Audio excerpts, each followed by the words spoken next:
Hello and welcome to the channel. This is Shaista from Express Fairway Freight. We are frequently asked the question, what documents required for custom clearance? In import shipment, supplier provide you 4 documents, which is packing list, invoice, bill of lading, certificate of origin.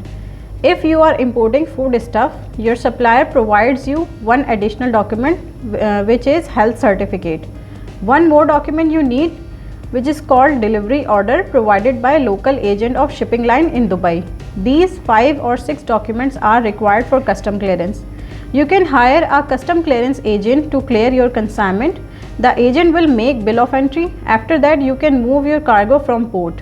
If you want detailed information about documents, feel free to contact us directly. We at Express Fairway Freight have expertise in clearing the documents and have experienced staff to clear your shipment. If you like this video, please share and subscribe our channel. I will leave my contact details in description box. Thank you.